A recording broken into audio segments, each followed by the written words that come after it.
Estamos de volta e agora em uma obra que foi toda feita no sistema construtivo Steel Framing. Aqui a gente tem um diferencial também na questão de custos que a gente vinha falando, né, do comparativo de preços. O sistema estrutural aqui foi usado radier, né? Não teve algumas sapatas, mas não se fosse uma obra convencional de 2 pisos, como nesse caso, teríamos sapatas com dimensões muito maiores. Consequentemente, aquela fase da obra que todo mundo fala que já gastou uma fortuna para ficar enterrada. Nesse sistema a gente tem uma redução de custo também na infraestrutura, né? Isso, essa é uma das vantagens que depois no final da obra você acaba tendo um custo-benefício melhor. Então, porque o radier, em média, ele é um pouco mais barato e por ele ser mais rápido, né? Então você consegue fazer a fundação mais rápida também que um sistema convencional de baldrame, por exemplo, ali, que precisa de estacas e umas coisas assim. Então, a gente consegue fazer o radier pela questão do peso do steel frame ser muito menor do que da alvenaria. Em média, 20% mais ou menos do peso que a gente tem aqui comparado à alvenaria. A gente está aqui falando, né, em termos técnicos, radier, baldrame.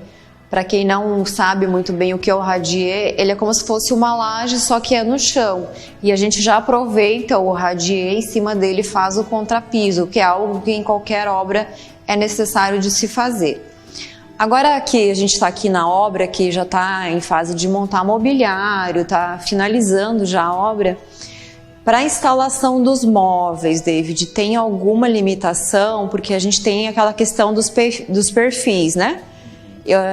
Eu vou instalar um armário na parede, por exemplo. Tem que seguir a modulação do perfil? Como que funciona essa instalação, essa fixação das coisas na parede? Porque essa também é uma dúvida que os clientes sempre trazem. Mas eu vou fazer em steel frame, como que eu faço se eu quiser pôr um quadro, colocar um armário?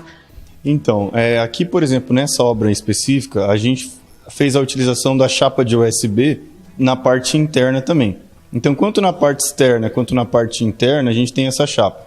A partir do momento que eu uso essa chapa, eu tenho qualquer ponto na minha parede de fixação 60 kg por ponto. Então, isso não te dá limitação nenhuma. Porque, no geral, qualquer coisa que você for instalar, armário, alguma coisa, você não vai ultrapassar essa carga.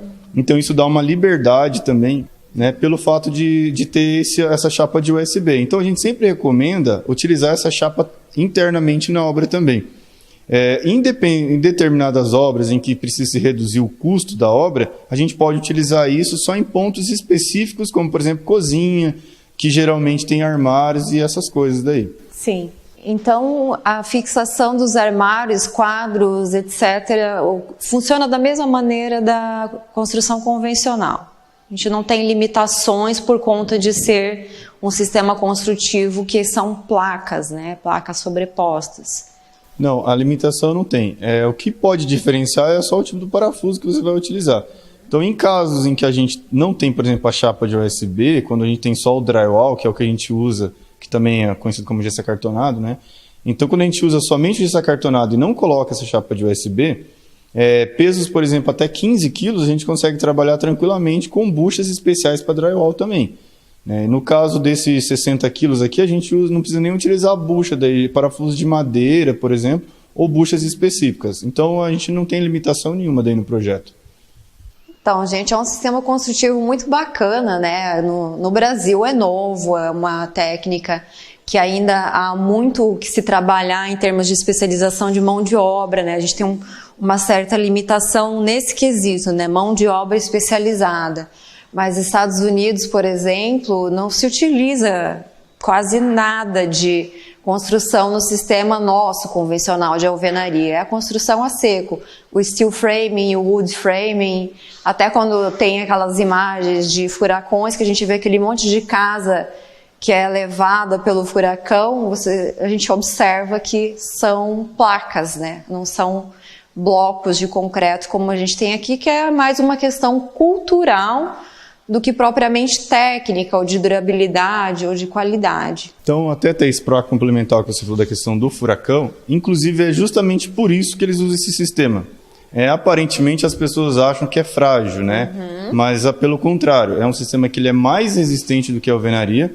e ele foi criado já para resistir a esses intempéries da natureza lá nos Estados Unidos. Mas nem tudo ele vai suportar. Sim. Mas ele acaba tendo uma vantagem, pela questão de... Uma das vantagens é o que o aço, por exemplo, ele é flexível, né? Enquanto ele consegue pendular muito mais do que a estrutura rígida de concreto que você tem de alvenaria. Então acaba caindo lá, só que também tem a questão de que o peso é distribuído, não tem vigas e colunas para cair em cima das pessoas, por exemplo. Então ele tem uma série de vantagens. Os danos são menores. São menores, né? Então eles pensam nisso também. E a construção, ela tem vários testes, inclusive no YouTube tem teste que compara abalo sísmico de alvenaria e steel frame, e o steel frame é mais resistente. Outra coisa, David, que a gente vê bastante, que é muito comum na construção convencional, são aquelas fissuras, aquelas trincas. Nem sempre são problemas estruturais, né? São rachaduras de reboco, que é uma questão estética, porque o material trabalha, né? Ele dilata no calor, ele contrai no frio. No steel frame, a gente tem esse problema dessas fissuras nas paredes ou ele é minimizado? Então, isso vai muito de como que a obra é feita, né?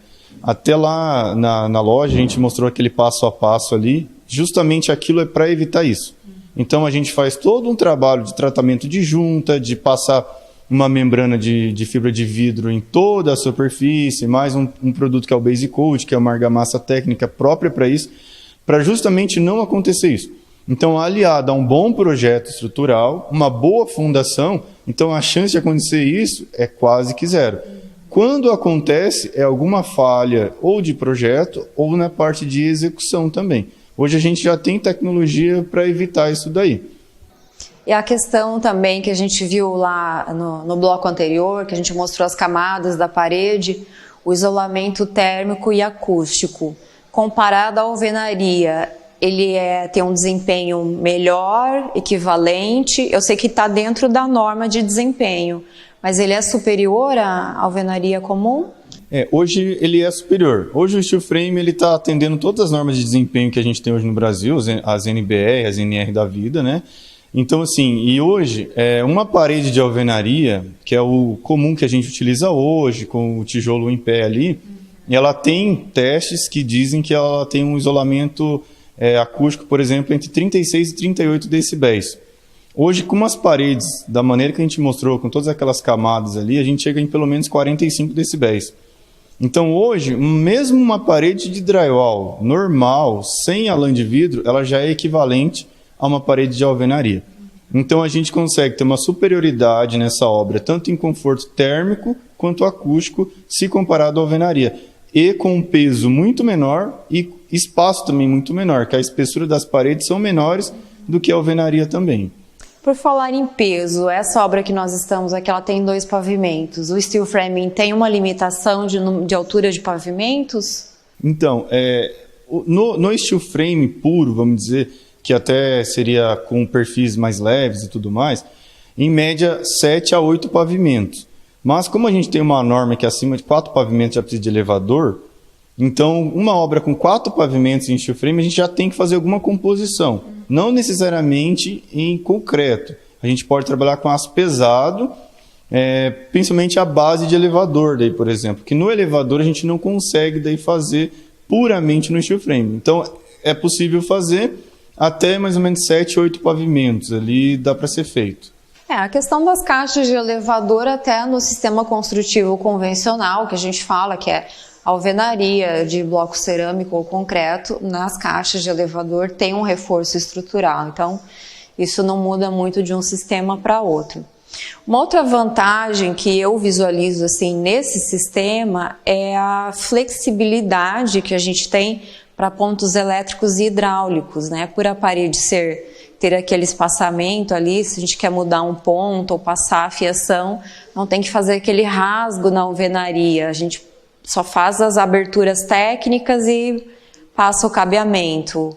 Isso. Até na parte de construção, né, já facilita muito, porque a gente fecha um lado da parede e se trabalha toda a elétrica, hidráulica e qualquer outra infraestrutura que tem que se passar, e depois é fechado. Isso torna um pouco mais rápido e mais prático também.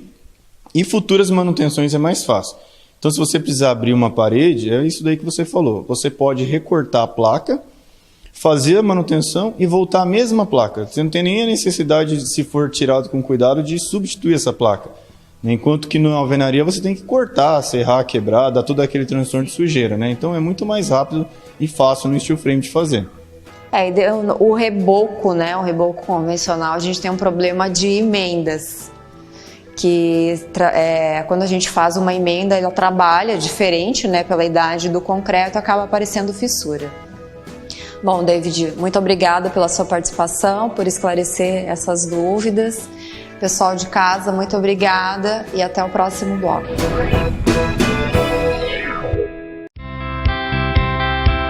O Laboratório Biovel está a serviço da sua saúde. O resultado do investimento tecnológico e da qualificação de seus colaboradores é a qualidade e a precisão do resultado, o que garante diagnósticos rápidos e seguros. Na Biovel, você tem descontos à vista que podem chegar até 30% e condições de parcelamento no cartão de crédito e bônus crédito.